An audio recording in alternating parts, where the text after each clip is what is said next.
साईं बाबा की अपने भक्तों को शिक्षा देने की अनोखी ही रीत थी, जिसमें कभी-कभी तो शिक्षा और परीक्षा दोनों एक साथ भी हुआ करते थे। ओम साईं राम दोस्तों, साईं कथाएँ में आपका स्वागत है। आइए आज हम बाबा की एक बेहद शिक्षापूर्ण स्टोरी सुनते हैं। ये स्टोरी ये प्रसंग साईं सचरित्र से ही मैंने लिया है। साईं सचरित्र में एक अध्याय में एक प्रसंग आता है कि बाबा उनकी एक बहुत ही अनन्य भक्त थी, लक्ष्मीबाई शिंदे। इनका नाम सचरित्र में 2-3 बार आया है। लक्ष्मीबाई ही वो महिला है जिन्हें कि बाबा ने अपने समाधि से पूर्व 9 रुपए के दान दिए थे। आज भी जो लोग शिरडी जाएँ तो ठीक चावड़ी के समीप चावड़ी के सामने ही उनका आवास देखा जा सकता है। उनके परिवार के लोगों ने उस कमरे को बिल्कुल वैसा ही, वैसे तो उनका घर काफ़ी अच्छा बन गया है, जिन पर बाबा की कृपा हो वो होना ही है। पर उस कमरे को उनके परिवार ने भक्तों के मतलब दर्शन हेतु उसी तरह से अब तक रख छोड़ा है। तो ये वही महिला है। तो हुआ ये कि एक बार शाम का समय था, बिल्कुल अंधेरा हो रहा था और बाबा द्वारका माई के सीढ़ियों पर बैठे हुए थे।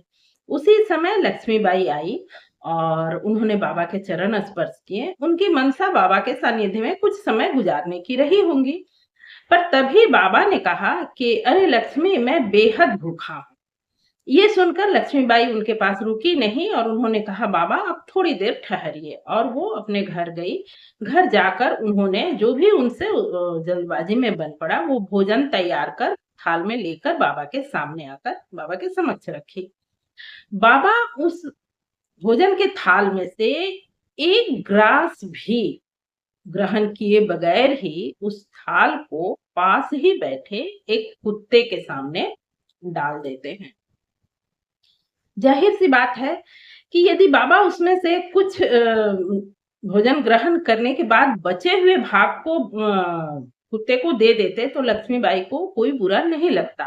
पर इस तरह मेहनत से करके देखिए, एक चीज़ तय है कि आपके पास यदि है, उसमें से आप कुछ पैसों का दान किसी को दे दें, कुछ पैसों से किसी की मदद कर दें और आपको पता चले कि आपके द्वारा दिया गया वो मदद या वो दान आपके समझ से सही नहीं, किसी गलत काम में मतलब वो खर्च किया गया है, तो शायद आप इतना आहत ना हो जितना कि आपके मेहनत, परिश्रम को यदि ये समझ में आता है कि मेरे द्वारा किया गया परिश्रम किसी गलत जगह इस्तेमाल हो गया, तो इंसान आहत होता ही है, ये मानवीय प्रवृत्ति है। तो लक्ष्मीबाई भी आहत हुई और उन्होंने कुछ दुखी शब्द में पूछा कि बाबा आपने ऐसा क्यों किया?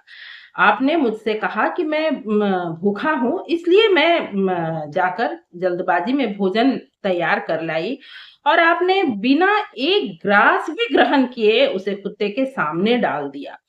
इस बात पर बाबा ने कहा कि लक्ष्मी दुखी ना हो, कुत्ते को भोजन कराना भी मुझे ही भोजन कराने के समान है। कुत्ते की भी तो आत्मा है, उसे भी भूख लगता है। कुछ प्राणी बोल पाते हैं, कुछ बोल नहीं पाते हैं, पर भूख तो सबका एक समान ही है। बाबा ने अपने इस शिक्षा में या इससे पहले भी कई बार इस बात को बताया, दर्शाया है कि हर जीवात्मा में मेरा ही अंश है। पर बात इस इस तरह से शिक्षा देने की, इस बात को इस तरह बताने के स्थान बताने की उनकी जो रीत थी, यहाँ पर एक सवाल मन में अवश्य उठता है कि मेरे मैंने जो इसके बारे में इस सवाल के बारे में जो समझा है वो मैं आपके समक्ष रखने का प्रयास कर रही हूँ कि ये सवाल मन में उठता ही है कि साईं को यदि यही करना था, उस कुत्ते को भोजन देना था, संभवतः जब वो कुत्ता साईं के करीब आकर बैठा हो, तो उसके भूखे होने का पता बाबा को लग गया हो, क्योंकि बाबा हर जीवात्मा को जानते समझते थे, हर प्राणी के मन के बात को जान लेते थे, तो बाबा उस कुत्ते के भूख को भी जान गए होंगे। तो बाबा ऐसा भी तो कर सकते थे कि सीधे से लक्ष्मीबाई को कहते कि लक्ष्मीबाई कुछ खाने को है तो इस कुत्ते को दे दो। या फिर यदि उन्हें यही समझाना था कि कुत्ते को भोजन कराने से भी मैं प्रसन्न होता हूँ, तो उसे सीधे-सीधे भी कह सकते थे। ये बात सहज ही मन में उठती अवश्य है। पर मेरा ये मानना है और आप भी इस बात पर विचार करेंगे तो विश्वास करेंगे जहाँ तक मैं समझती हूँ और यदि ना सहमत हो तो कमेंट करें। सहमत हो असहमत हो दोनों का स्वागत।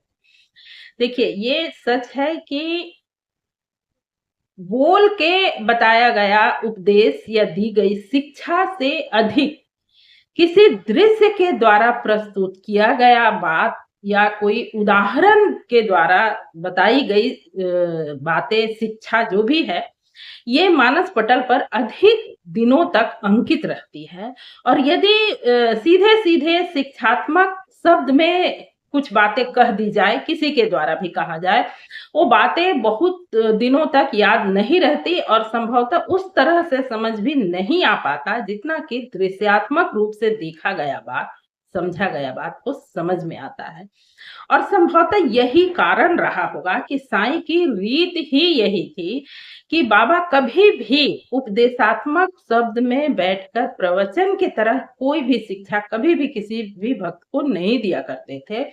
वो वैसा दृश्य उत्पन्न कर देते थे जिसे देखकर लोगों को बिल्कुल उस के पीछे का बात उसके पीछे की बाबा के मनसा समझ में कभी-कभी कुछ समय के बाद भी आए पर जब वो बातें समझ में आती थी तो बिल्कुल हृदय में अंकित हो जाती थी और वो चीजें एक के लिए नहीं वो आज लक्ष्मीबाई के लिए जो बाबा ने कहा वो बातें उस वक्त बेशक लक्ष्मीबाई ही रोटी बनाकर लाई हूँ लेकिन उसे आज हम भी पढ़ते हैं तो हम भी जिस तरह से समझ पाते हैं संभवतः यदि वो सिर्फ लक्ष्मीबाई को ये बातें बोले होते या उनसे कहकर उस कुत्ते की भूख मिटवा दिए होते तो इस तरह से वो बातें नहीं हो पाती।